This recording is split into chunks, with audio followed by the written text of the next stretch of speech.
Oh, good evening, everyone. Out there, up there, back there, wherever. Welcome to the show. I'm your host, Len Dorman. And we have a great guest tonight. We'll bring him out in a few minutes. Excuse my voice tonight. It's a little bit odd to me anyway. But we're going to have a show. And we're going to bring out our guest, Brian Bohalt, in just a few minutes.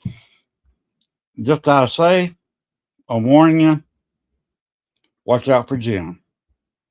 We're going to have issues in June. So stand by. We got a mess. Anyway, because I paid over $5 for premium here, which is not bad. Gas is not that expensive down here in Arkansas, not compared to Brian's California prices. He lives coming to Arkansas by gas. But our car takes premium.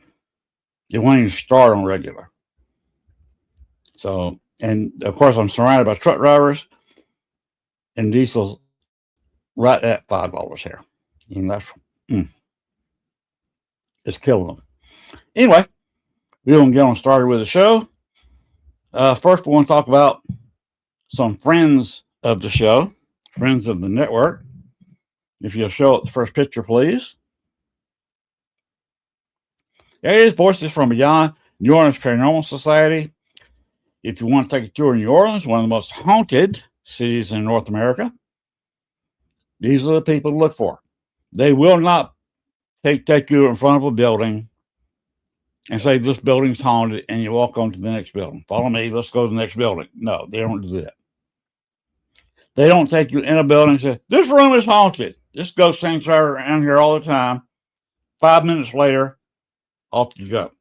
Or they maybe tune up a ghost box for 5 minutes to see if they can get a EVP or just a recorder. They don't do that. They will put you in a known haunted location. Go ahead and show the other picture, please. Here's their address, phone number, and some of their prices. But they will put you in a haunted location, sit you down, hand you a piece of paranormal equipment, and says, do you want to contact your spirit? Now's the time. And some of the locations they have is behind a voodoo shop. I've been there several times, guaranteed haunted. They also will take you into Andrew Jackson Hotel, one of the most haunted hotels, one of the most haunted districts in New Orleans, one of the most haunted cities around. They will sit you in one of the most haunted rooms, and you can take your turn sitting there by yourself with spirits answering your questions. Yes, that's what they will give you.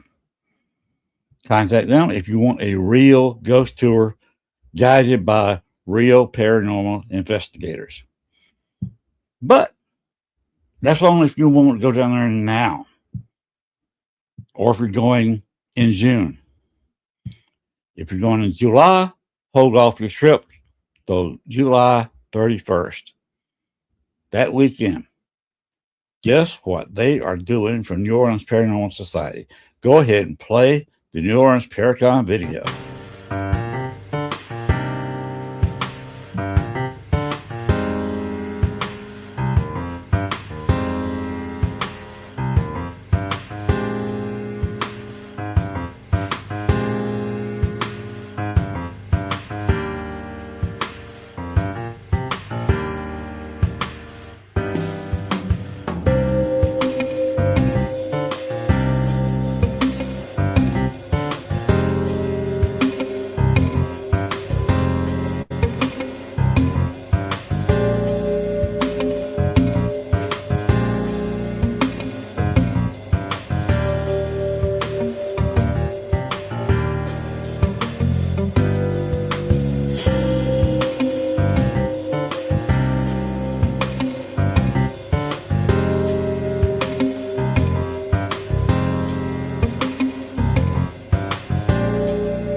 January 31st, August 1st, and 2nd.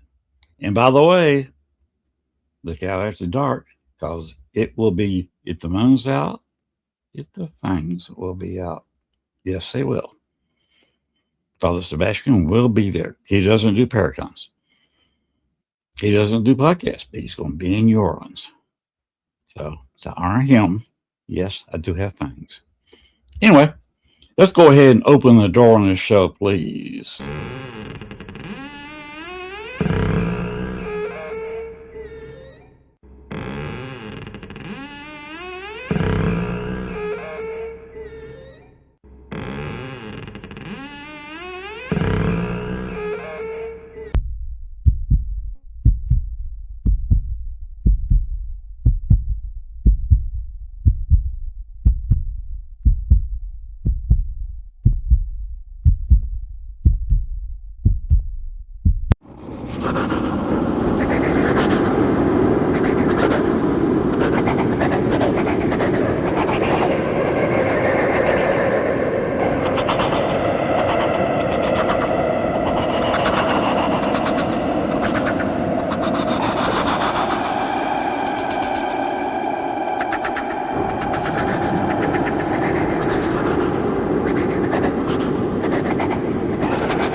All right, everybody, have a seat. Settle down, settle down.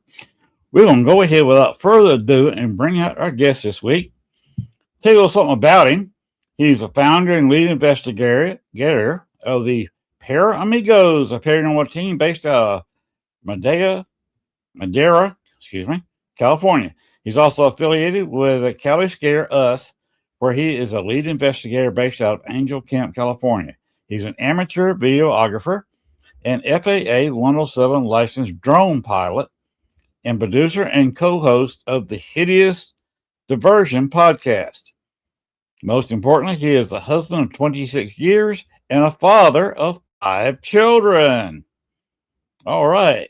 So without further ado, let's bring our guest on out, Brian Bohov. Hey, Len, thanks for having me on here, man. I really appreciate it. Hey, that's not a problem. Glad to have you. When I saw Father Sebastian pop up, I've been in an interview with him. He is a very entertaining fellow. Anybody, if you get a chance to meet this guy at that event, you will not regret it. He is a very interesting guy. He's done a lot of really cool things in his life, and he has tons of great stories. So, wow, I cannot believe he's going to be there. Anybody who wants to meet him or spend some time with Patty Negre needs to come up with $500 and do it quick. That's per person.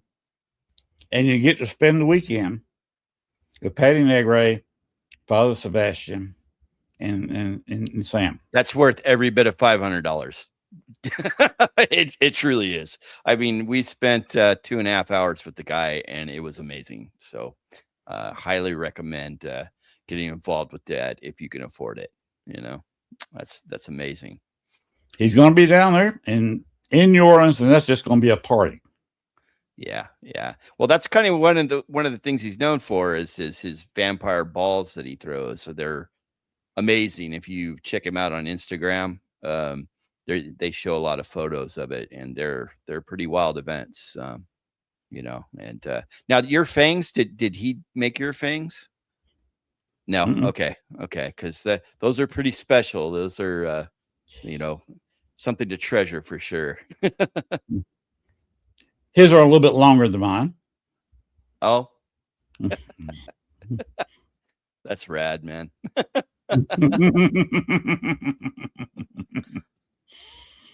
Well, right now I'm on Vampire Hours. I suffer from insomnia occasionally, and Mhm. right now I'm staying up at night, getting some work done, and sleeping during the afternoon.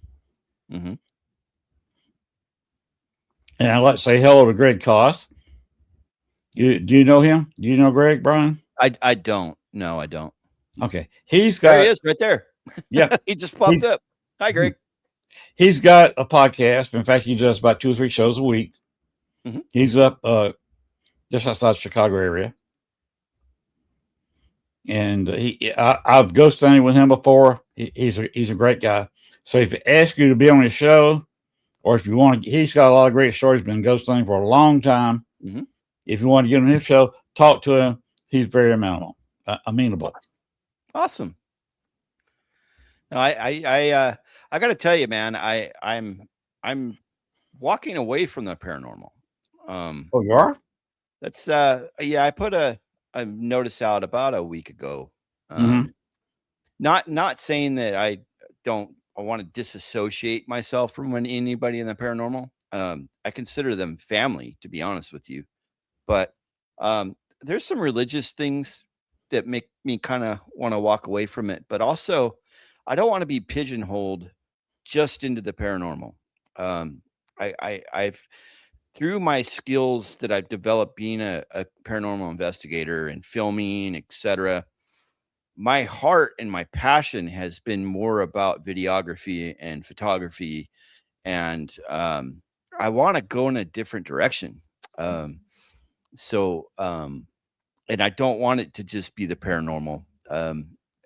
Like I said, I'm not trying to disassociate myself with anybody. That I'm still friends with everybody. It's just a passion that I have, Right. and part of the focus of why I have asked to be on some podcasts, and I'm thankful that you put me on your platform. It is to kind of showcase a video that I made that I spent about 3 or 4 months making. And when I made paranormal videos, I would film that night and I'd have it out in 2 or 3 days. This Oh, I wow. took 3 or 4 months to make, and I actually traveled pretty extensively to do it. If you don't mind, do you mind if I share a promo for the video that I made? Would that be all right? You got a question right now. Oh, I'm sorry. Yeah. Where have you investigated in the paranormal? So I'm in the Southwest. I'm in California. I'm in the center of California. So I've been to the Goldfield Hotel. I've been to Tonopah. I've been both to the Clown Motel, obviously the cemetery there, as well as the Mizpah Hotel. I've been to Virginia City. There've been to tons of places there. What got me really interested in it was watching the very first Ghost Adventures documentary. And I wanted to, as soon as I saw that, I swear a week later, I was in Tonopah. I had to go there and experience those places. Now, obviously, I think when you become more of a seasoned investigator, the Ghost Adventures fantasy kind of fades away a little bit, obviously. But that's what got me into it. And so I made my team called the Paramigos. And we've been to a lot of places in the Southwest. We also focused on places that weren't so famous. I kind of am not really into famous places because I think people go there with anticipation and it creates tulpas and things. And it just, I don't think I'm getting the real deal. You know what I mean? So we like to find places that have never been ghost hunted before. Old buildings, with bird poop everywhere, rat poop, dust everywhere. And that's where we really focused our major investigations There in. you go. Yeah. But back to what you were saying. Yeah. How long do you want to show the whole thing, or just a promo? I just want to show the promo. It's like about a minute long. Oh, that's yeah. easy. Do you know how to load a video up on StreamYard? Yes, I have it ready for you. Oh, you've already got it? Yeah. Okay, it's not showing up on my StreamYard. Yeah, no, I'll bring it up now. I just wanted to make sure it was okay with you. It's your show, man. Load her up and Gwen will show it.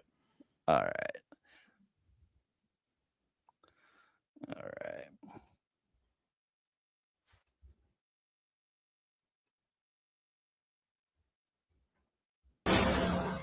There we go.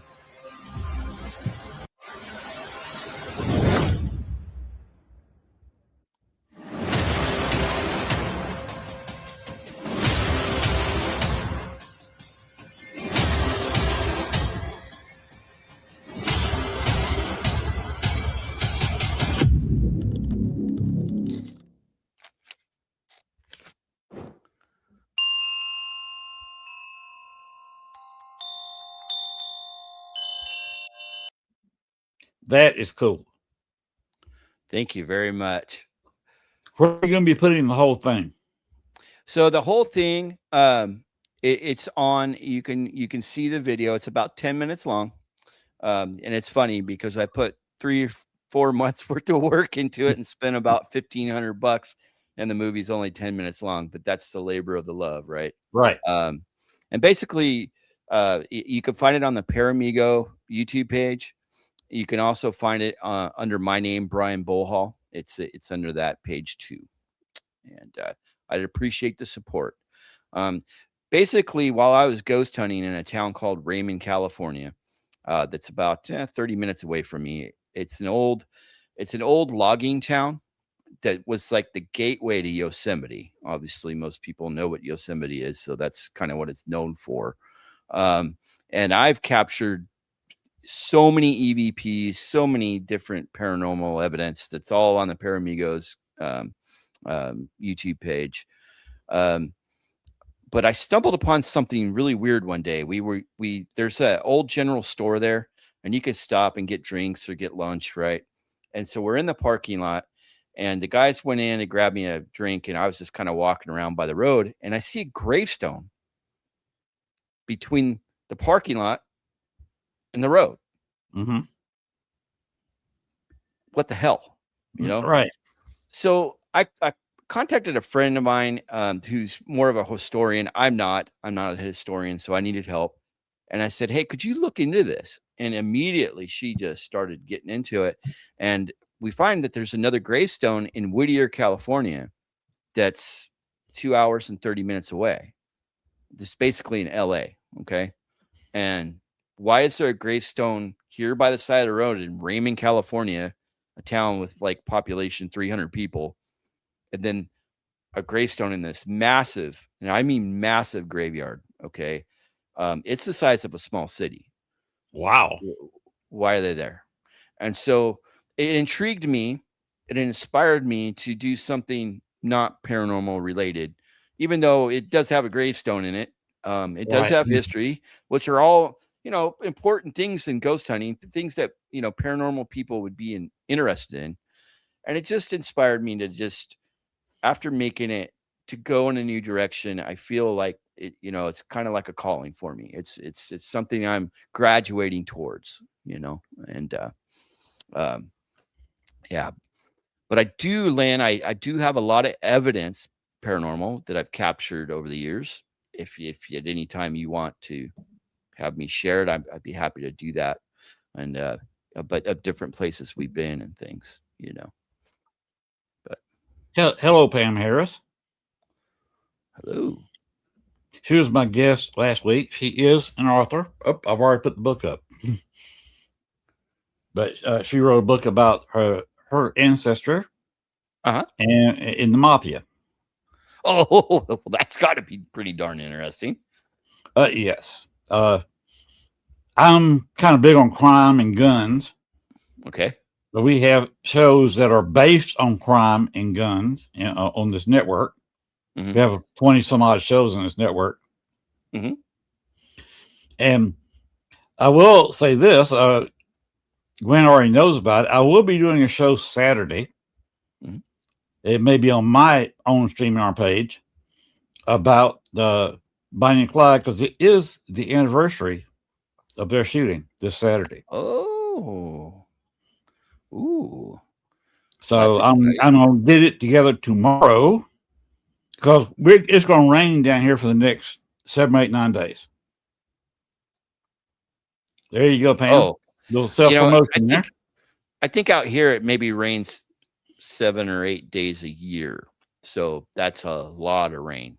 Well, we've been in a drought. It hasn't rained anywhere near enough. We're inches. In fact, we're a couple of feet behind the rain. Oh, really? This is a big rice state. It's the number one crop, and we produce more rice in Louisiana. It goes back and forth. Most years, Arkansas produces a little bit more rice in Louisiana. Sometimes they had bad crop in Arkansas. Louisiana surpasses them. But I'm down in southeast Arkansas, which is about an hour away from Louisiana. Yeah. I was born in Little Rock, believe it or not. Oh, yeah. But I lived in North Carolina while I was in the service. But I've pretty much been in California all my life. I consider this home for sure. But I have been back to Arkansas. It's a beautiful country. And we are about 35 miles south of Pine Bluff. Okay. You saw the Allen House there. The Allen House is in Monticello. Okay. So if you look on the map and find Pine Bluff, then run your finger down the straight highway that goes between Pine Bluff and Monticello. You find Monticello, then go back up about halfway between the two. You find Star City, and that's where I live. Gotcha. I live outside of town of 2,200 people. Oh, wow. Yes. That's not much. Good. Small towns are nice. My town that I live in used to be a small town, and it's kind of grown into something bigger. And I'm getting to that point where I'm like, I need to get out of here. There's too much traffic, too much noise. I kind of liked it when it was smaller. But I've got a neighbor who's considering moving. If not everything's paid for, he probably would move. But Star City at 2,200 people is getting to be too many people for him. Oh, okay. Wow. But we've been down here 10 years after 14 years in Chicago. Oh, wow. Chicago is an amazing town. Yeah. 14 years I lived there. Wow. And my wife's from Chicago. Okay. How does she like Arkansas? Well, she was down here every summer as a child because her grandmother lived down here. Ah, okay. In fact, her grandmother on both sides, because her parents were from this area. Gotcha.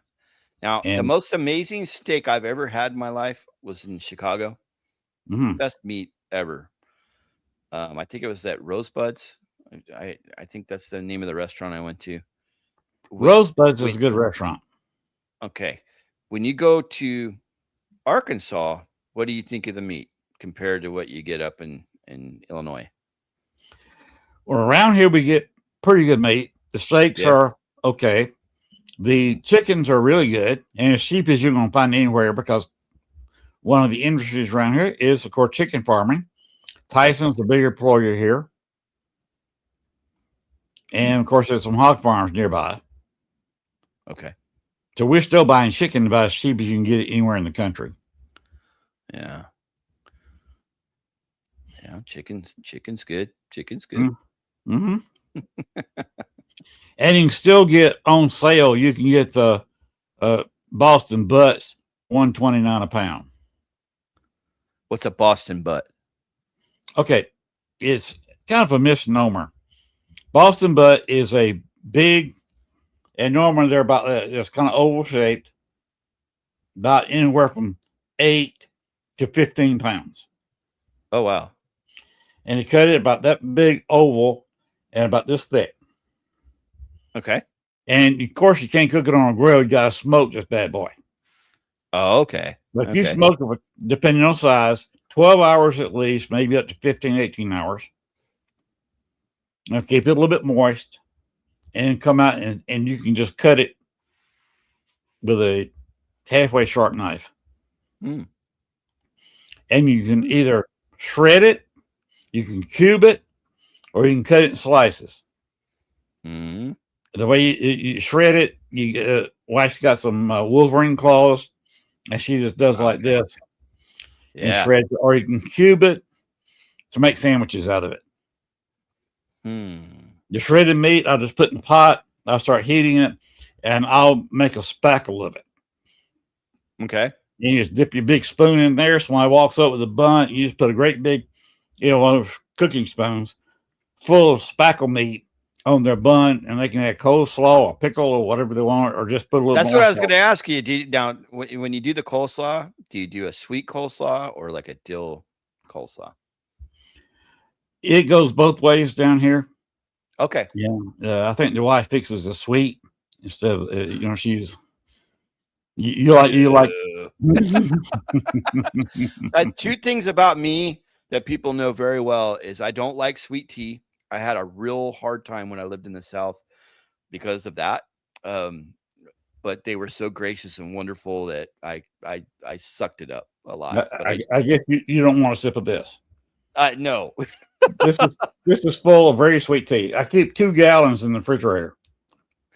Yeah, I don't know if you know the ghost hunting housewives, but they're friends of mine. And the ghost hunting housewives? Yes. I actually had them on my show before I was on this network. Okay. Really good people. Yeah. And we go back and forth about sweet tea all the time. So, I'm not a sweets guy. I don't like sweet. It's just the way I am, I think it's growing up here. Maybe, I don't know, but well, you got me, who was born and raised in Georgia. Okay. And Gwen, she is from South Carolina. That's where she's living now. Mm-hmm. So between her and I, there's a lot of sweet tea getting guzzled. Yeah. Yep. I go into I lived in North Carolina when I was in the service, and obviously we went to Myrtle Beach when we got, of course, and things like that, because that's what do you do. But all the barbecue places, you go there and there is a big jug of sweet tea just sitting there waiting for you. I'm like, oh man, I'm gonna have to ask for unsweetened tea, and they probably don't have any. So see, when you go in those barbecue places, you see the smoked butt sitting there. Because you get about, in today's prices, if you can buy it for any kind of meat for $1.29 a pound, you buy it.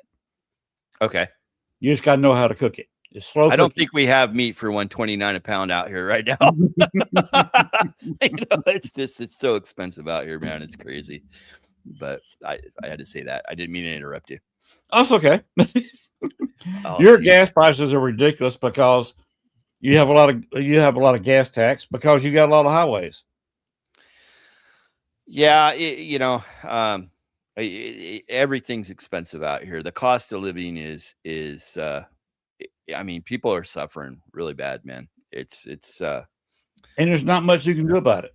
It's a big state with big bills. It's like Chicago. That's why we moved, because there's nothing you can do, excuse me, but pay your property taxes. And down here, yearly, on 2 acres of land and our car, is just over, I think it was $97, $98.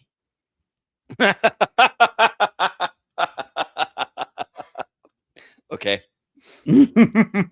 Yeah. I don't even want to talk about what I'm paying.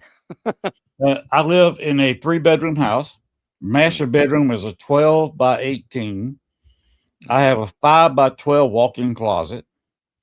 This den I'm sitting in, it is the second largest bedroom, and it's a 12 by 15. The bedroom next door, there's just a spare room, is 12 by 12, and it has 2 big sliding doors, 10-foot long closet. And you heard what I pay in taxes. Yeah. Well, luckily they can't raise our property taxes, thanks to some laws that we passed back in the late 70s. So that's a positive. But they kind of get you because the housing values are really high, right? So that's the way they kind of get you. Luckily we're getting by. I mean, we're pretty successful, knock on wood. But it hurts, man, when the cost of living is like basically the most expensive thing. I mean, my water bill, monthly is $150. Wow. because there's a lot of environmental things that have taken place. And, I think their hearts were in the right place when it began, but they've kind of taken advantage of that. And, I like I said, I'm all about conservation, but when it's just basically highway robbery, what they're doing with the energy costs and the fuel costs, since our governor's been in office, he's raised the gas tax 4 times, and they're told to, make the roads better every time. Well, I don't know, man. Yeah. Hey, Greg, how long have I been doing videos in the paranormal? I've been making videos. Okay. So as far as what's out there, for about 3 years, I've been developing my skills. I'm self-taught, for about 6 years. Okay. And, it's been a step-by-step process. Being able to afford the equipment to do it, was a step-by-step process. Had I had all the equipment that I have now to begin with, I probably would have done a better job, but you got to learn how to edit. It's a labor of love, man. But yeah, so I'd say about 6 years, seriously, for about 3. I am learning how to edit. Now, okay. The opening video, and you saw the Paracon video that got played. I did those on Canva. Cool. Yeah, good job, man. I mean, you definitely told the story. I wasn't guessing at what you were trying to show me, and you definitely you did a great job, man. No, thanks. I'm learning. Yeah, I've done only about 4 or 5, so I'm still figuring out how to do all the stuff on Canva. Well, I started out. Yeah, go ahead. One suggestion I've got for you. How old are you? I am 50 years old. Okay. When you retire, get the hell out of California. No, we are. To be honest with you, it's not a matter of me. It's my wife, right? Because she has an excellent pension and health benefits and things that will carry over. So, now we'll probably end up in Nevada. We already have plans. Move to Goldfield. No, thank you. There's nothing there. There's not even a gas station. I need a little bit of accommodation, at least a Walmart, yeah, there's a restaurant there and a couple of shops and one bar, and that's it. Did you go to any school or you self-taught? No, to be honest with you, I've delved more into people that I know that did camera work for their entire careers, and learning from them, because I'm a people person. I don't like classrooms. I tried doing that whole college thing and it didn't really work for me. And I'm not really into being taught on video. So I like to learn. I've learned from some really professional cameramen. The editing thing, it's been trial by fire. I've gotten a lot better. Part of it was doing a podcast, because when you're weekly editing and doing all that stuff, it helped me get better. That was a big help. But no, I have not gotten any training whatsoever other than some advice. Well, some of the good advice that you're taking, and I'm trying to take, came from a wiser man than me. He's definitely older than I am. He also had an iconic role on TV and in the movies. Oh, there you go. He said, talking about humans in general, he said, we learn by doing. Yes, I that's exactly how I am. That's exactly how that's exactly I've always been a hands-on guy. I mean, it took me a year to get my first freaking EVP, man. But once I did, bam. I'll tell you the movie you said that in. What's that? Star Trek, Wrath of the Khan. James T. Kirk. What? William Shatner said that. Wow. Very early in the Wrath of the Khan movie. Now, are you more of a Star Wars guy or are you more of a Star Trek guy? I'm just curious. Or do you like both? I don't like the newer movies. but the original Star Wars movies was pretty good. Yeah. But back in the late 80s, I had a lot of spare time. And I was actually the president of a Starfleet chapter. And of course, they called you captain when you're president. Badass. That was fun. Went to a few sci-fi cons as captain of a starship, and got to meet the third man to walk on the moon. The local college in Columbus, Georgia, had the third man to walk on the moon, Pete Conrad, commander, Apollo 12. People forget about Apollo 12. Yeah. You think of 11, the first people walking on the moon with Armstrong and Aldrin. And you think of 13, the one we almost lost. Right. In fact, we could do that 10 times, follow the same scenario that Apollo 13 followed. And we might get them home once out of 10 tries. Yeah. And NASA managed to hit the once. They did like Marvel when Dr. Strange said one. They managed to do the one. And we were very lucky. But the same year that Armstrong was there in July, Pete Conrad was there in December 1969. People forget about that. At that time in the late 80s, he was head of the futuristic. They didn't know if they were going to get it up at that time or not. Space station they wanted to put up. And of course, I asked him in a public forum if we were going to work with the Russians. And that was before we collaborated with them and built the ISS. It was also right before the Soviet Union fell. Gotcha. So he said we were going to try to talk to the Russians. A little bit later, I was in Atlanta, Georgia, in a hotel, and we stayed up all night talking. And even though we had a Paracon to go to the next day, we started talking and having a few drinks. You know how that goes. After we'd eaten a bunch of pizza, we started talking and drinking a little bit. We pulled out the stationery hotel and started drawing up designs, because he had to be in Florida at Cape Kennedy Monday morning. In fact, he was leaving on Sunday to go to work for NASA as an engineer. So we sat up all night long discussing designs. And I said, look, the Soviet Union can no longer afford their series of stations. They had one built, but they didn't have the money to launch it.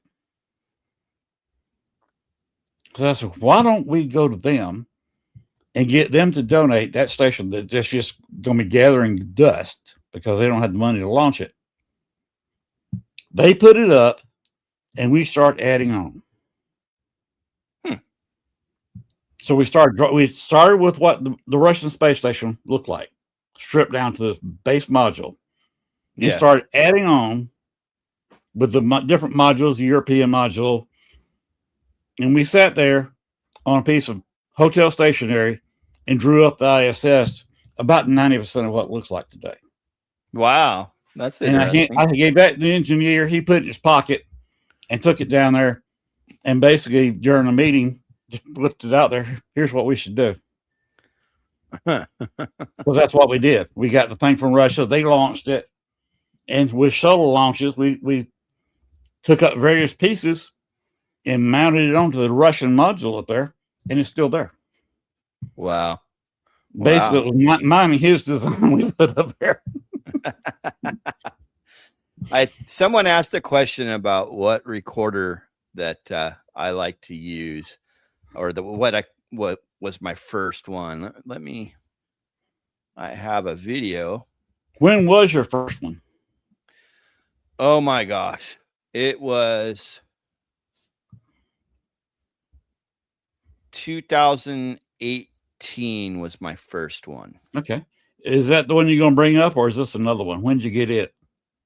This is the recorder that I've ever used ever since. So it shows it, but it's not too long ago. This is a Caliscaris event that I did. Whoops. Hello. I don't know what happened, Gwen.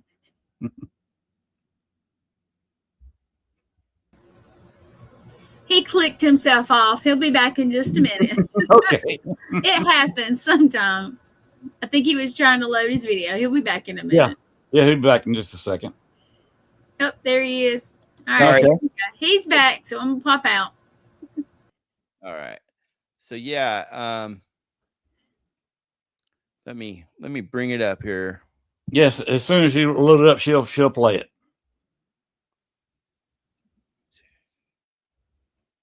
Where the hell did it go? Okay. Here is my very first EVP. I was walking around a graveyard in Raymond, California. Okay. This graveyard is in the middle of nowhere. It's like in a big field. It's a cow pasture, basically. And I'm reading the names of the gravestones. I have an SB7, okay, and then I have an Olympus recorder right on top of it, recording whatever I capture. All right, and here is my first EVP.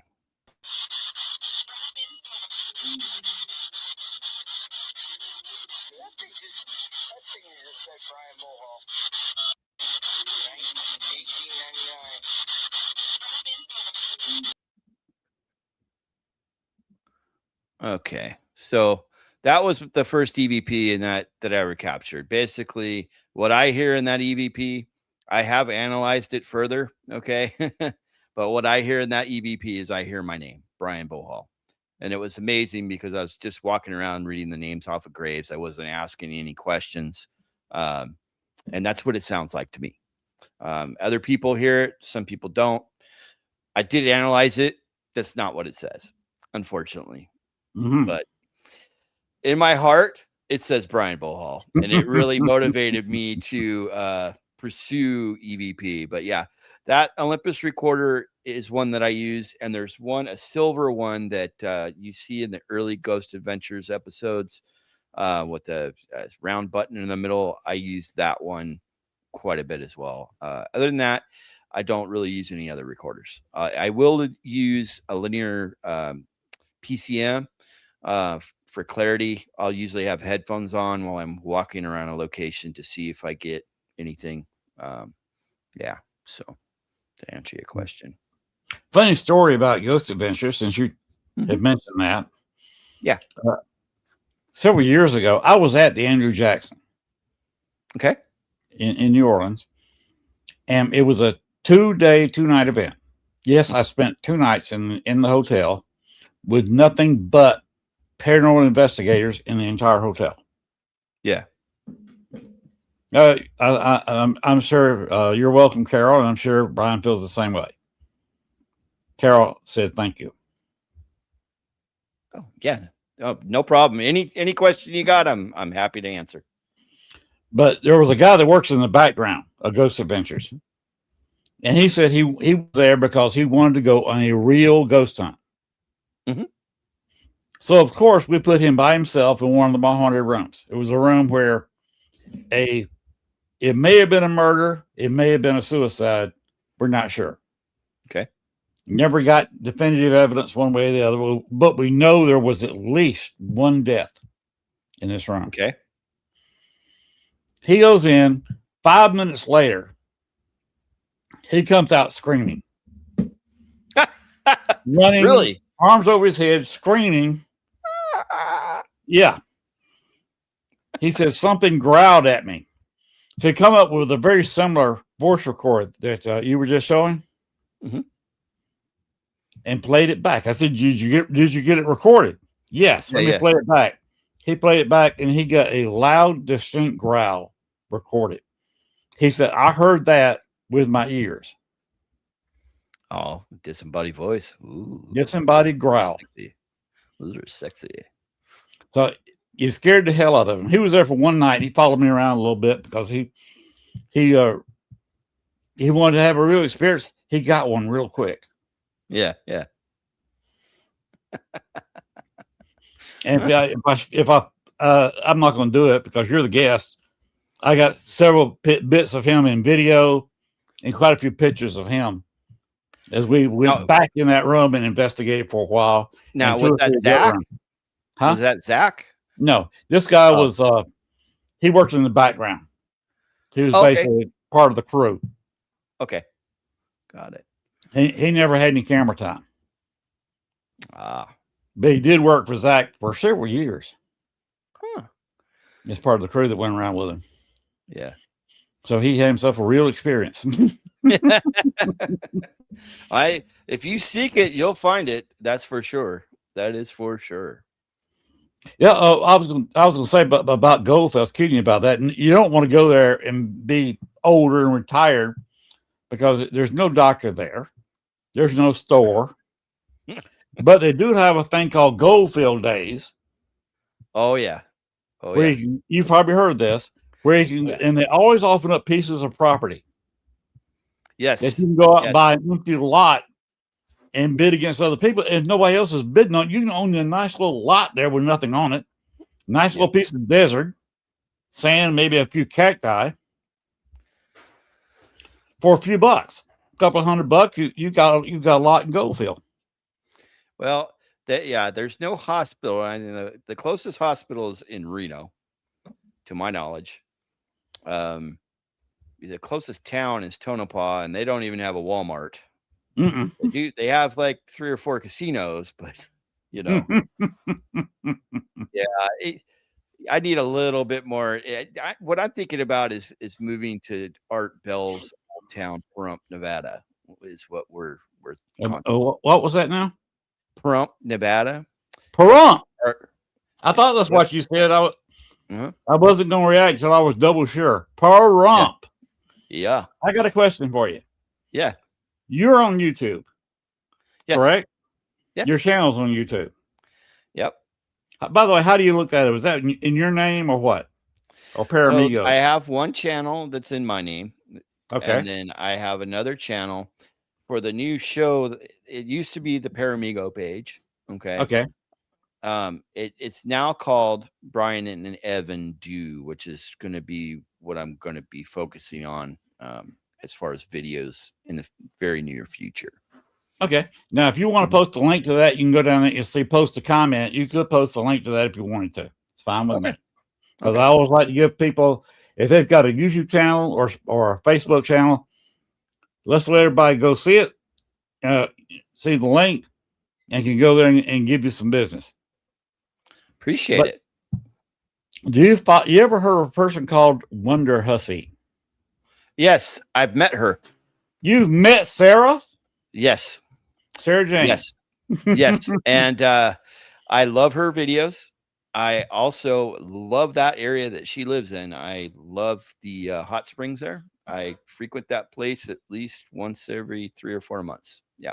Yeah. Her and her sister got together and got the hell out of Vegas and got that compound out on the edge of Death Valley. Yeah. Yeah. Of course, they got to buy all their water, drinkable water, out of a dispenser. That's true. When you stay in that area, I mean, the baths are all hot spring water. Basically, their fresh water is up on a hill, in like a big tank, and there's a guy that manages that, and you pay whatever per gallon. But it's an amazing town, and that's the kind of stuff I love filming. There's a lot of interesting things in that area where she lives and around Pahrump as well. Yeah, I love that area. I just asked the question, and you've actually met Sarah Jane. Yes, I have. Yeah, I've had a drink with her. You had a drink with her. She's got her personality is good in person as she has on video? I've heard many things, but I can tell you that I had a wonderful experience. Very, very funny.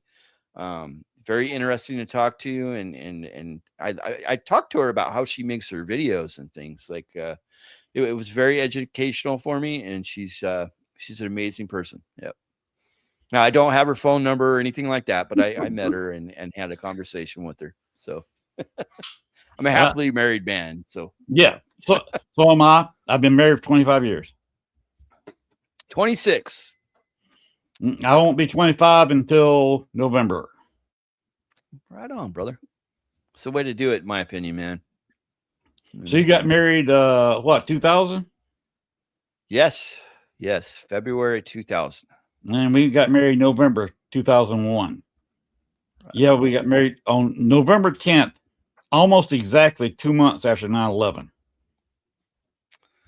Oh, wow. Yeah. Wow. Yeah, that's I was saying Art Bell, he did what was the radio show with the aliens and everything. Oh my gosh. Anyway, huge radio show about the paranormal. Aliens, you name it. Right. Art Bell did that show from Pahrump, Nevada. He had basically like a compound, and that's where he put it out. So to answer the question, Pahrump is not the easiest thing to find on the map. There's not that many people there. Oh, it's big. It's a lot bigger now. It is. Yeah, because there's a road that coming from Las Vegas. It used to be like a 2-lane road. Right. Well, they widened it to 4. Oh, they have. It's a lot cheaper to live in Pahrump than it is Vegas. So a lot of people migrated to Pahrump, and it's a pretty big. I mean, compared to what it was. Okay, basically, it used to just have a couple whorehouses because prostitution's legal there. Right. And that was about it. Now it's pretty big. Well, back then the houses weren't really houses; they were whore trailers. Yeah. You're absolutely right. You're 100% right. Yep.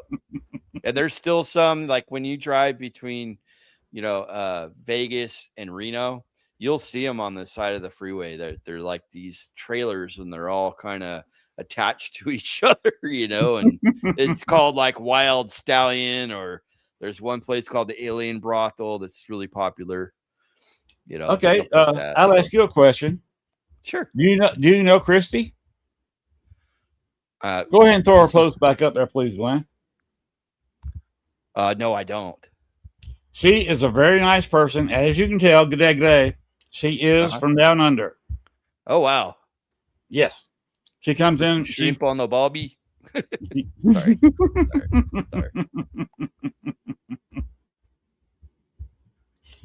But she comes into a lot of our shows.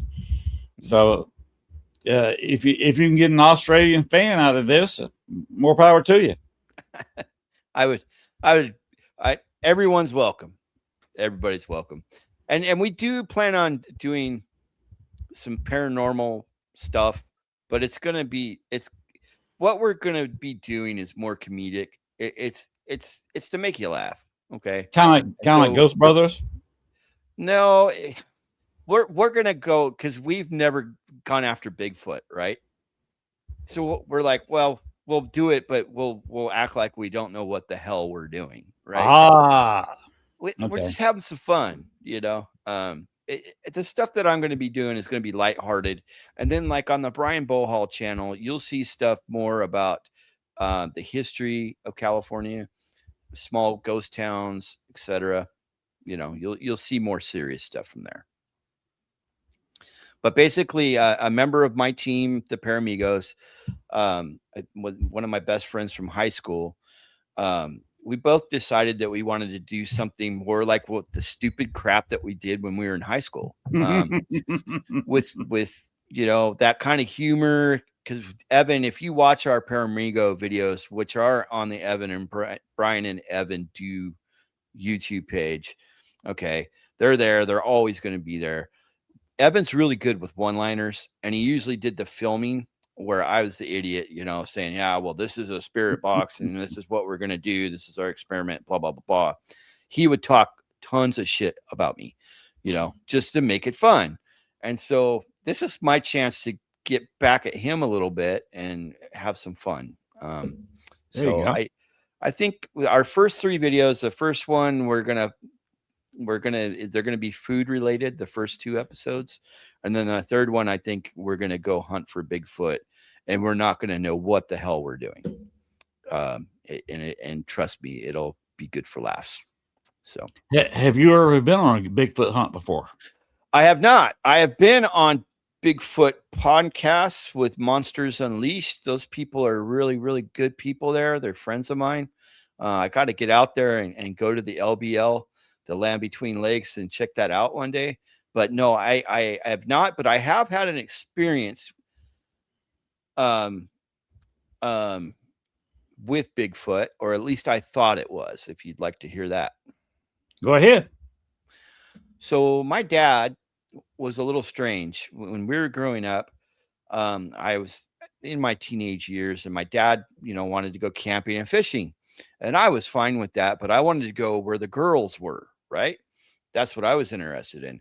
But my dad was completely like, no, we're going up to 7,000 feet up in the middle of nowhere where there are no campsites. We're going to make our own campsite, and we're going to live off the land. I'm like, okay, well, this doesn't sound like fun to me, but I'll go, because what am I going to do? Sit at home? So anyway, we go to this place, and it literally takes 3.5 hours to get there from our house. There are a bunch of lakes and stuff where lots of girls were. He did not want anything to do with that. And I was just like, oh man. So anyway, we go up there, and it's beautiful. We're right next to a stream, trout fishing galore, German browns in the lake nearby. But there are no people, and it's just me and him. And, I think I was about 14, and basically where we were staying is that our little campsite was really close to the stream, and then on the other side of the stream was a big mountain. Okay, and we're staying there. It's late at night. My dad had a few beers. He's passed out in the fart sack, and he's doing his thing, and I'm like, I can't sleep. So I, get in the fart sack, kind of chilling, and I hear this guttural sound. And when I say guttural, it made me vibrate. I've never heard anything like it before in my life. Could it have been a bear? I am no bear expert. I am not a person that's going to lie to you. Okay. But it was really, really high pitch and powerful, like lungs 5 times the size of mine. Okay. And yes, was I scared to death? Yes. Could that amplify things? Absolutely. And then I hear footsteps, like coming down a hill. And I froze. And I keep on hearing steps sporadically, keep on happening until I hear a step in the water right across from where I'm at. And I think I had a buck knife at that point. The old fold out, right? With the wood grain and kind of the brass tips. And right. I bust that puppy out, and I'm like, I'm fucked. and I hear the steps. I hear like 1 or 2 steps, and I hear something on the bank. I can hear breathing. I smell this foul smell, and I'm not looking outside that fart sack. I'm just not going to do it. I'm scared to death, and I'm just sitting there with a knife. It says, if it comes over here, I'm going to give everything I got, but it's probably not going to be much. And then, poof, nothing. And so I got my head out. I looked around. I grabbed a flashlight. I didn't see any footprints of any sort. I don't know if I was just thinking things up. I don't know, man. Could I have fallen asleep? It's possible. I really don't think so. But I mean, and the smells, what really got me, it was like death, I don't think bears smell like that. They could. I don't know. But yeah, I think I encountered Bigfoot. Is Bigfoot known for being at like 7,000 feet? I don't know. Were there encounters in the air? I was just a kid. I wasn't going to research it. It's not like back then you didn't have Google, so Right.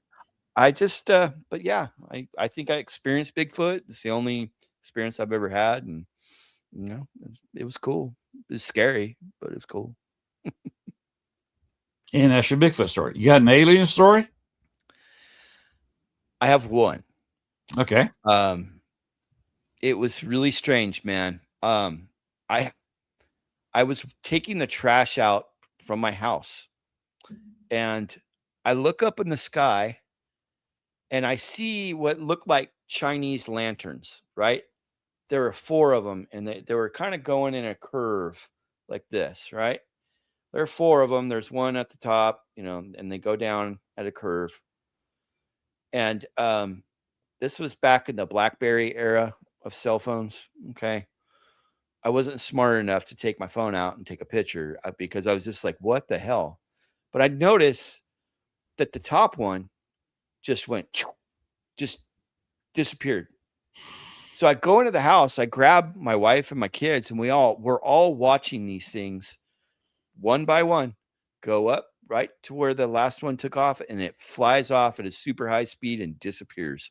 Wow. And that's the only experience I've ever had. I've driven in the desert countless times, never seen jack. Never. Always looking. I'm always looking. But that's the only alien experience I've ever had.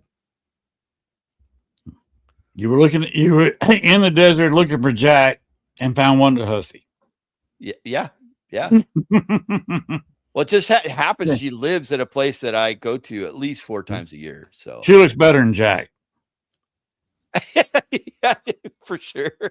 My wife heard that and was laughing.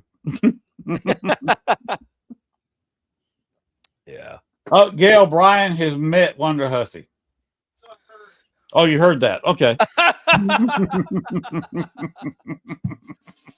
Yeah, the town that she lives in, if you ever get a chance, go there, experience it. There's nothing like it.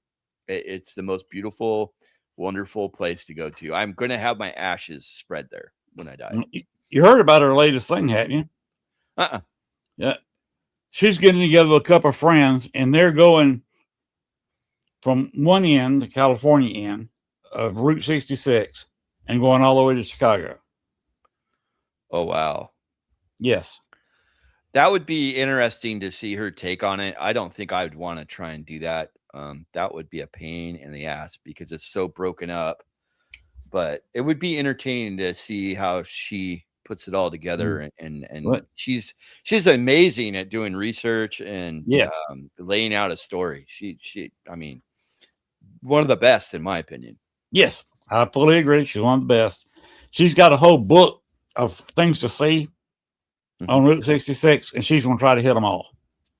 Yeah. Now there is, I think it's a Shamrock Hotel. It's in Missouri. Okay. On Route 66. They are rebuilding it, and he's just about got it finished. Oh, really? And it's not too far from here, so to speak. I would love to go up there once everything gets settled down and stay in that place, because the ghost thing will have to be incredible because it's an old motel that's been restored. Yeah. They are hotels are my favorite. Aside from like homes and like abandoned buildings, hotels are my favorite because there's so much energy from the things that have happened in those rooms, when people taking their lives, etc. The Mizpah in Tonopah is a fascinating place to go to. If you've not been there, I highly recommend it. There's not a bad room in the place, and there's the story of the lady in red, of course, that everybody knows from Ghost Adventures, etc. But when you go to that town, there's an interesting energy there. You've been ghost hunting for a long time. You can sense things, even if you don't have a gift, you can sense them. And it's such a weird vibe there because there's a positive vibe and then there's a negative vibe. And, you know, I always chased after the positive. I wasn't really interested in the negative. You know what I mean? That just like, I saw that you investigated that serial killer H.H. Holmes. Yes. I would never go down that road, bro. That's just not my cup of tea. But I've investigated H.H. Holmes. I've investigated Bruno Rodi. He was a big mob figure. He was Al Capone's favorite bomber. Okay. I've contacted Al Capone before. Yeah. And we'll be contacting him again, as there's a statue of Al Capone in Hot Springs, Arkansas. Gotcha. We're going to take a nice little vacation, 3 or 4 nighter in Hot Springs. I will be hitting the restaurant where that statue is. Quick story. The statue has been stolen 3 times. Mm-hmm. You said it's have it on a bench out front. Yeah. And it was stolen 3 times. They brought it back 3 times because they said they got tired of Al Capone in their house. When they stole the statue, Al Capone's ghost would come in there and stay in their house all night. Oh my gosh. Keeping them awake. And so they said, we're tired of this. And they brought it back within a couple of days. Oh my gosh. Wow. Ugh. And I've also investigated Bonnie and Clyde, as I will be showing this weekend. Yeah. And next month, I believe it's on a Monday, I will be doing my annual show that I do for John Dillinger's killing anniversary. Huh. The funny thing, he's an interesting cat. But Bonnie and Clyde were killed this month. In June, John Dillinger was killed the same year. Yeah. On to the missing one day being exactly a month apart. Yeah, so there should be some interesting energy in that. There really should be. I'm curious what evidence you get. I got Bonnie did not. I was doing an Echo Box session and a Ghost Box session both at once on the site where they were killed. And Bonnie kept saying, "Go away, leave, go." Clyde wouldn't say anything. I've been there for several minutes, and finally I said, "Why did you keep doing this?" And he answered back, "I did not want to go back to prison."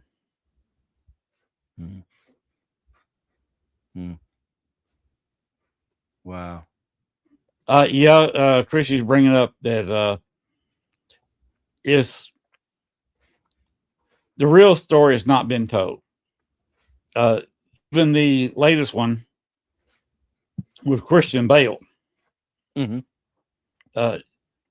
Christian Bale I don't know who put it in, the writer, or if Christian Bale did it himself, but it shows the Christian Bale character walking out in the road in front of them and pulling his gun.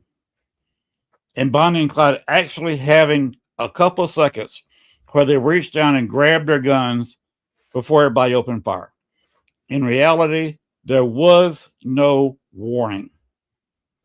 I believe that. Yeah. Yeah, they got one of Clyde's uncles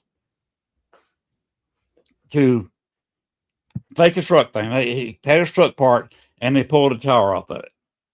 They waited for hours. They were getting ready to leave before that stretch of highway, and they pulled up and were slowing down and asked him, "Are you all right? Need help?" Yeah, because he was acting like he was putting the tire back on. And without warning, they opened up on him. And with all those bullets in the car, their first salvo, because they were using automatic weapons, Tommy guns and the BAR, and the first couple of bullets killed Clyde. The same bullet passed through Clyde's body and hit Bonnie, and was probably a mortal wound. Wow. They could have gone by and fired that first shots out of a BAR. Whoever fired them, even they don't know. probably kill both of them with one quick blap. Hmm. And you know, like Christy's right here. Bonnie never shot anybody. Yeah. That famous photo was them clowning around, and at one of their hideouts, they had to get out of there so fast that they left their camera there. And it was the police who processed that film. And the pictures you see of them posing in front of the car with guns was all police got. They just got that film and processed it. It was just them clowning around, taking the photos. One of them does show Bonnie. She's got her one arm stretched out like this, and she's holding a BAR up with one hand. Doesn't have a clip in it, but she's pointing it at Clyde. And Bonnie was she wasn't 100 pounds. Yeah. But if you look at the crime scene photos, and especially the autopsy photos, and like all the other women were in the era, they're a lot tougher and stronger than modern women. And she was able to hold that big AR, which is a heavy-duty gun. Yeah, I know. It was designed for World War I, but came out too late. Was used really extensively in World War II. And in fact, there's some BARs made it to Vietnam. It was actually being used in Korea and up until Vietnam. Yeah. But he was actually holding a heavy gun up with one hand. Yeah. Yeah, they are. I mean, full steel. You got the oak. What do you call it? The shoulder strap. The back. The back. The butt. The butt. The butt of the gun is all out of oak. They're hella heavy. That's impressive. She was so very impressive for her size. Christian said Bonnie was so tiny. Bonnie was a little bitty thing, but she did not want to talk to me. For whatever reason, she did not want to speak to me. And I've got that. I'm trying to find it. I'm not sure where it is. I got that. No video. I got it through my EchoBox recording. Yeah. And that was just kind of shocking. It's funny you brought that up about spirits wanting to talk to you and not wanting to talk to you. I've been working for the past 7 months with a group called Caliscaris, right? And so in Gold Country, which is like around Jackson, California, that's where Preston Castle is. That's where the Kennedy Mine is. All places that I've frequented many times. Is that still an active mine? No. No, it's basically a museum now. And they do paranormal investigations there, etc. This Caliscaris group is in Calaveras County, which is right. It's about 30 minutes from Jackson. And their local PBS station hosts a horror festival every year. And in order to raise money for that festival, they've developed this thing called Caliscaris, where we meet at a location every month that's supposedly haunted, that has a lot of history. And my friend Elsie, who owns Bethany's Home Sweet Haunted Home, which is in Jackson, California, and I lead the investigations. People buy tickets. I think they're $35 to get there. You get to go to a place that's never been ghost hunted in before. And we lead these investigations. Well, we usually, before we do an investigation, we go there and do like a walkthrough, right? And when I ghost hunt, I carried a camera bag, like a backpack, and it'd have things like a REM pod, digital recorders, just basic gear that, you use on a regular basis, like Polaroid, etc. And this REM pod here, I got it on eBay for $60, something like that, was in this backpack, and I'm sitting on a stage of a theater. And the flap's open and the REM pod's just sitting here like this, right? And you're probably not going to be able to hear the sound, but I think most people would know what this switch sounds like. It makes like a clicking noise, right? When you pop it. So backpack is open. The backpack is about 3.5 feet away from my arm's reach. I'm sitting by the backpack, kind of. Two people are facing me, and we're just having a conversation. And on the stage, all of a sudden, flip switches all by itself, comes on, and then it engages. Wow. And we had a conversation with the spirit, and it's a female. And if you don't mind, I'd like to show you the video if Please. About the EVP that we captured. Okay. Please do. All right.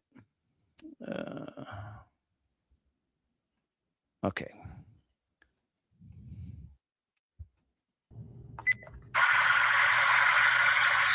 Setting recorder down.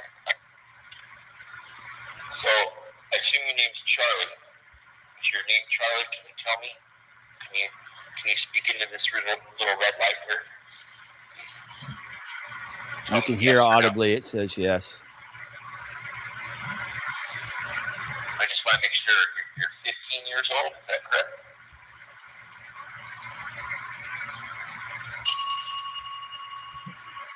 And you're a female?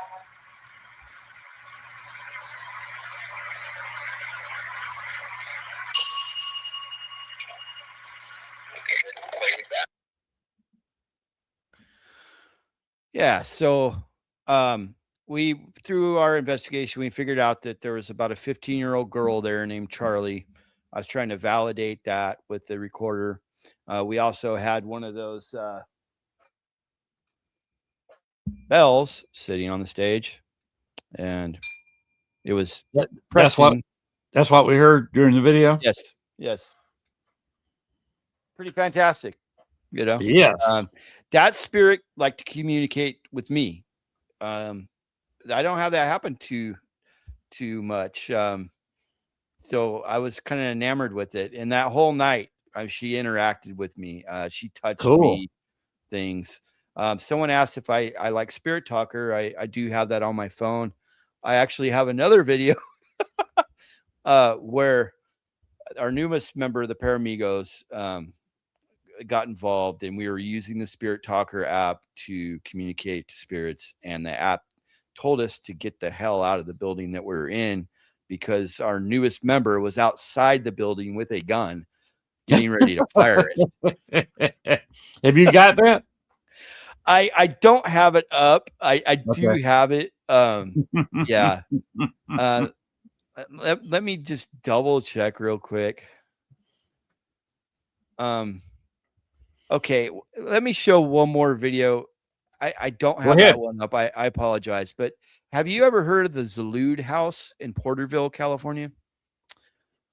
It's a very small historical home. It was built and ran by a prominent family in the area. And I had a really interesting encounter that happened there, and I'd love to share it with you. Go ahead. And I'll stop with the videos after that. What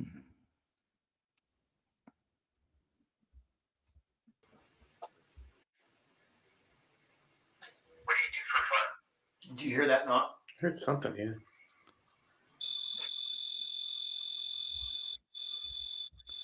Someone's. How long have you been here? Dude, the whole right-hand side of me right now is cold as hell. This is a beautiful house. Very, very beautiful house. We're very humbled to be here. Not many people get an opportunity to be here. All the hair is standing up on my back. Ew. Now it's gone. Oh.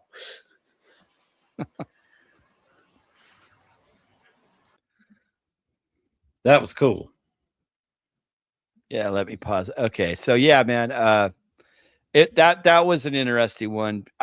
We lucked out. The curators there had stopped doing paranormal events. I happen to have a friend that kind of helped me get in there, and There you go. we got to be in there for 3 hours, and that was amazing. I'm just sitting there, doing a burst session, reviewing it, and then all of a sudden that REM pod goes off, and my shoulder became cold as ice, and every hair stood up on the back of my neck. And obviously you see that I don't run when stuff like that happens out of the room. Right. And what was amazing too was Evan's standing there and he's just filming.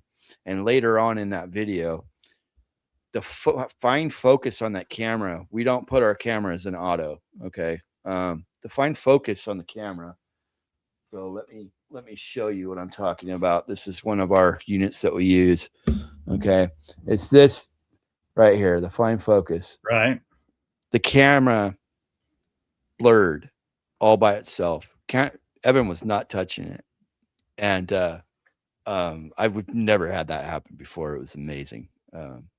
That place is something special. It really is. And it's ran by really wonderful people that have a lot of respect for the paranormal, and beautiful people, beautiful place. Highly recommended it. Christy brought up during a session, her spirit talker did the Charles Manson thing. It was bizarre. You ever try to go to Charles Manson's old hideout? So like, there's one in Pahrump. There's one in Pahrump, out there at the reserve. I tell you, man, I never delved into the dark side. Serial killers, people like him, I have not sought after. I've always been about the lighter things. Yeah, it's not my angle. Spirit, Christy said, spirit went in front of the camera, hence the blurring, which is a thought. It went through with enough solidness that you may not have seen it, but the camera caught it. So of course it was, she may have touched the camera and it went blurry. Because if you've got it set not on auto, it's got to be fully manual. Someone's got to touch it. Yeah. And purposely, we never put them on auto for that. And I'm a camera guy. Camera guys don't put their shit on auto. You know what I mean? It's right. Like a badge of honor, but yeah, it completely went into, the fine focus thing, obviously turned by itself. I was just one of the coolest captures I ever got. She wasn't trying to contact Charles. She popped in. Matt, so he just found you. Oh boy. Yeah. I have had one experience, and I could show you the video. It's just an EVP. It's just like a minute long. There's a school that was built in the late 1800s. It's about 15 minutes from my house. It's called the Old Berinda School. The videos are on my YouTube page. I had I think the thing was just trying to scare me, and it did a good job. Here, I said no more videos, but why not? One more video. Okay. Oh, here it is. Okay. Oh shit. Oh, damn it. I hate it when it does that. All right. Should be coming up now. Okay. So at the end of the night, I didn't get this on video because right at the start of this recording, I realized that my IR light went out. They usually last about 3 hours. This one only lasted about an hour. And of course, I forgot to bring one with me. And so the beginning of the EVP, or, this recording, you hear me say, oh shit, or something like that. And then that's when I realized I don't have IR anymore and I can't film in the dark. And so I start doing something with the camera. I was going to hit record, but obviously that wasn't going to happen. And behind me, I heard this voice. At the time, it sounded like a voice. In the recording, it came out different, but it was directly right behind me, and it scared the hell out of me. So I'll just go ahead and play it. Oh, fuck. Right here. The fuck? Is that you guys? And then there was another noise more towards the door. And you notice here and here are where those sounds are. You can hear me talking. You can see the sound, the waves, and it's not me making that noise. I don't know. That was interesting. Yeah. So I got to tell you, I'm wearing a lavalier mic, right? And that's what recorded the sound. So the lavalier mic is up here. The sound was behind me, about 3-4 feet behind me. And it was way louder than what that mic captured. It was just, and it was about 3 seconds later, I hear the same sound further away outside 2 doors. And I assumed something was just screwing with me, but I mean, there was nothing there. I had my 2 boys, they were in a completely different side of the building. They were nowhere near me. And they were sitting down. I actually have video of them sitting there just talking, because I was running multiple cameras, and that was very interesting to experience. It scared me pretty bad. Is that your fur baby talking to you? Yes, my wife just got home, so yeah, sorry about that. That's our pug. I disabled the sound on my end, but yeah, sorry about that. That's all right. How much longer you want to go? You believe we've been 90 minutes? Yeah, dude, I've had a great time on this podcast with you. I got to tell you, I love the name of it too. When I got the invite, I was like, oh, this is going to be fun. I love the name of your podcast. No, thank you. I'm so happy to have met you, and just thank you for the opportunity. I really appreciate it. Yeah, I'm glad to meet you. Ours is enjoyable, meeting new people. Yeah, and I try to make the show fun. Yeah, it has been. It's been different. Everybody does it a little different. Yeah, I enjoyed it, and I appreciate Gwen. She was very thorough and telling me what to expect, and etc. And your guests have been really kind, and I really appreciate the opportunity, buddy. Well, Gwen is one of the best producers around. Mm-hmm. She's very good friends with the CEO. That's Rihanna, Terry Brown. And she is, Lee, as we call her, is going to be one of you saw her picture in the Paracon video. She's going to be down there doing readings. And one of the things is completely sold out.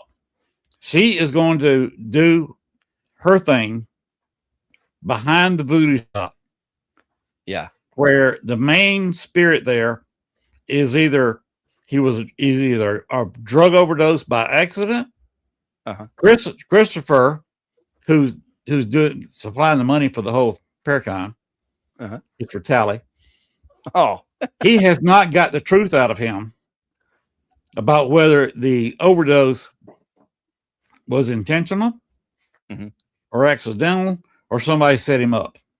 Oh, wow. And he was in Chicago, so that's why he kind of talks to me, coming out of Chicago, going down to New Orleans. And Greg said he will be in touch. Absolutely, Greg. That'd be great. I'd love it. I'd like to get that word out there about my video, Henry S. Yule, The Mystery of. So that's why I'm doing this. And I love to meet new people. And like I said, even though I'm kind of walking away from the paranormal, it's not like with a bad taste in my mouth. I have tons of friends like Ron Iacovetti and Lourdes. I mean, I know them very well. They're going to be at that event, and they're great people. They do some great work in the field with white noise and their technique. It's amazing what they capture. I've interviewed them, and just what you guys are doing. This is a cool thing. It's a really cool gig. I like it. Greg likes to do the Estes method. Oh yeah, we're known for that. So is Greg. In fact, one of his shows, I won't do it. I've always warned people of what can happen to you while you're doing it. I educated them. I said, it's your choice. But yeah, with Caliscaris, that's one of the major things we like to do. As long as they're educated and they want to try it out, you know. Oh, Caliscaris. Well, I won't be attending the one this weekend, but Caliscaris, they're having an event this weekend. It's at a Masonic lodge in Calaveras.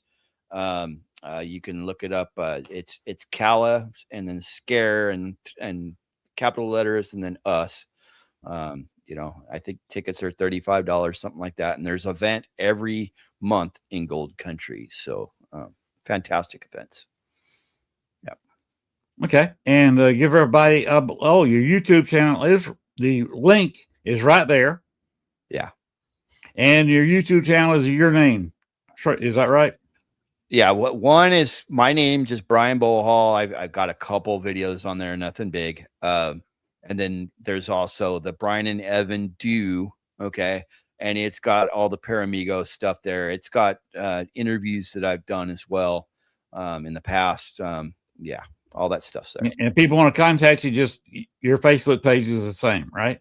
Brian Bohall. I'm on Instagram at Brian Bohall. You can also look us up under Paramigos. I kept that page up. There's also a Brian and Evan Do Instagram page, and we're on TikTok, Brian and Evan Do as well. Yeah, you can reach me anywhere. If Greg wants to contact you, same way I did on Facebook Messenger. Yeah, I'm on Facebook frequently. Yeah, that's probably the best way.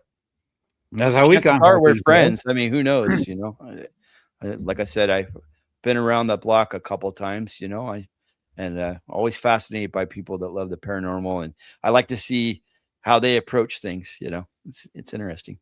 Well, it's great getting to know you. By the way, I will be 70 before the New Orleans. Oh wow, brother! Right on. 70 years old. Oh, I hope I make it that long. We'll see. I'd be happy to make 75. Right? Yeah. Any older now? I don't know, man. I don't know if I'd want to make it to 80. Of course, your friend Father Sebastian, I guess he and I'll be hissing fangs at each other down in New Orleans. Yeah, dude, he is a trip, bro. If you look up Hideous Diversion, we interviewed him. Mike Hideous from the Misfits was my co-host. We interviewed him, and that was a wild interview, man. Having sex in coffins. They're just crazy, crazy stories that guy has. Let me tell you. You know, and the nicest guy. I mean, he's super nice. He's super grounded. His energy's beautiful, but he's lived a wild life. Let me tell you. He and I could probably swap stories for a couple of nights all night. I think, like I said, man, you need to tell me about it. If you've never met him before, tell me how it goes. I've never met him before. Yeah. I'd really love to hear about it. Right. I literally, during that interview, I was like, you know, the whole time, man, he is something else, bro. Yeah. I was nightclub DJing from the late 70s. Yeah. Oh, wow. Wow. Wow. I think it's going to be interesting. Gwen will, of course, be in New Orleans with me. Good. We'll let you know. We're going to kind of rock that. It's a slave quarters behind a voodoo shop. Oh, boy. Every way but a coffin. I asked him too. I was like, dude, all right. Where is the craziest place you've ever had sex? I just had to ask him because he's just such a unique human being. And he goes, oh, yeah, a coffin. Yeah. Well, since you bring it up, Brian, where was the craziest place you ever had sex? Ooh.